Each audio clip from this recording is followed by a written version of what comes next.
শিমুলকে আমি 2 বছর আগে বিয়ে করেছি গোপনে। এখন আমার পেটে শিমুলের 4 মাসের সন্তান। ভুলে নয়, জেনে শুনেই কনসিভ করেছি আমি। কারণ শিমুল গড়িমসি করছিল, আমার ছেড়ে অন্য একটি মেয়ের সাথে চলে যেত।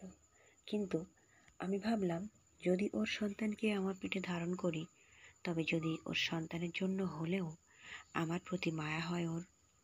কিন্তু শিমুল যখন শুনল আমি কনসিভ করেছি, তখন সে প্রথমে আমায় নরমভাবে বোঝালো।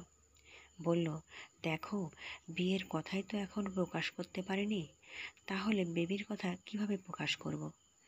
তার চেয়ে বেবিটা নষ্ট করে ফেলো প্লিজ।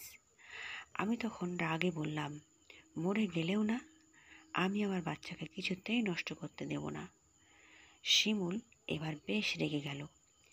রেগে গিয়ে সে আমার গালে ঠাস ঠাস করে 4-4টে চড় বসিয়ে দিল। এমনিতেই আমার শরীর আজকাল খারাপ যাচ্ছে, কোনো কিছু খেতে পারি না, ঘুম হয় না ঠিক মতো, শরীর দুর্বল, বমি হয় বারবার। অবশ্য বাঁচা গেল যে আমি হোস্টেলে আছি এখন। বাসায় থাকলে সর্বনাশ হতো। মধ্যবিত্ত পরিবারের মেয়ে আমি।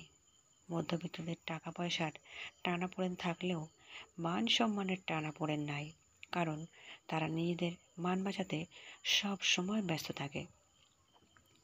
বাসায় থাকলে এতদিনে ঠিক ধরা পড়ে যেতাম, আর ধরা পড়ে গেলে মা নিজেই বিষ খাইয়ে মেরে ফেলতো আমায় কবেই।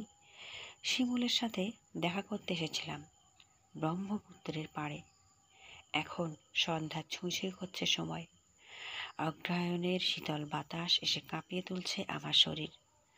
আমি ওর হাতের চড় খেয়ে জল ভরা চোখে ওর দিকে তাকিয়ে কাঁদতে কাঁদতে বললাম, শিমুল, তুমি না আমায় তোমার জীবনের চেয়েও বেশি ভালোবাসতে, তবে এখন আঘাত করলে কি করে আমায়? শিমুলের চোখ লাল টকটকে, রাগে এমন হয়েছে বোধহয়। সে এবার তেজমাখা গলায় বলল, এত সোহাগ মার্কা কথা আমার ভালো লাগে না। বাচ্চা নষ্ট করবে কি না তাই বলো। আমি কাঁদতে কাঁদতে বললাম, বাবা হয়ে কি করে নিজের সন্তানকে খুন করার কথা বলছো তুমি শিমুল? এই কথাটা বলতে কি তোমার একটুও বুক কাঁপলো না? শিমুল থুক করে একদলা থুতু ফেলল ব্রহ্মপুত্রের জলের উপর। তারপর বলল, তোমায় কতবার বলেছিলাম পিল খেতে, খাওনি কেন তুমি? আমি ভয় মাখা গলায় কাঁপতে কাঁদতে বললাম, ভুল হয়ে গিয়েছিল আমার, ভুলে খাইনি। শিমুল এবার হা হা করে হেসে উঠল। হেসে সে বলল, ভুল কোনো কিছু টিকিয়ে রাখতে নেই। এই বাচ্চাটা আমার না, তোমার ভুলের। একে নষ্ট করে দাও তুমি, তোমার এতে মঙ্গল হবে। আর যদি নষ্ট না করি, তবে তোমার পথ তুমি দেখবে, আমি এর দায়ভার নেব না। আমি এখন ইচ্ছে করলে তোমার চেয়ে সুন্দরী 101টা মেয়েকে বিয়ে করতে পারবো,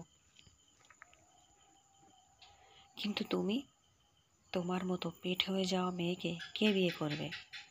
নটি বাড়িতে যেতে হবে, বুঝেছ? শিমুলের মুখ থেকে শেষ কথাটি শুনে আমার এমন ঘেন্না হলো, সঙ্গে সঙ্গে তখন আমি হড়হড় করে বমি করে ফেললাম। সেই বমির খানিক গিয়ে ছিটকে পড়ল শিমুলের জামার উপর। শিমুল তখন দৌড়ে ছিটকে গিয়ে বলল, ছি ছি ছি, তোমার সাথে আর এক দণ্ড সময় আমি নেই, রাবিশ মেয়ে। শিমুল কথাটি বলে দ্রুত পায়ে আমার নদীর পাড়ে একা ফেলে রেখে চলে গেল। আমি ওর চলে যাওয়ার দিকে ফ্যাল ফ্যাল করে তাকিয়ে রইলাম, আর কাঁদতে কাঁদতে ভাবতে লাগলাম, এই যে কাউকে না জানিয়ে ভালোবেসে গোপনে বিয়েটা করেছি আমি, আর এখন সন্তানের মা হতে চলেছি, কিভাবে এই মুখটা দেখাবো মানুষদের? শিমুল তো যে কোনো সময় আমায় অস্বীকার করে বসবে। ও যদি অস্বীকার করে আমার ছেড়ে চলে যায়, তখন আমার কি হবে?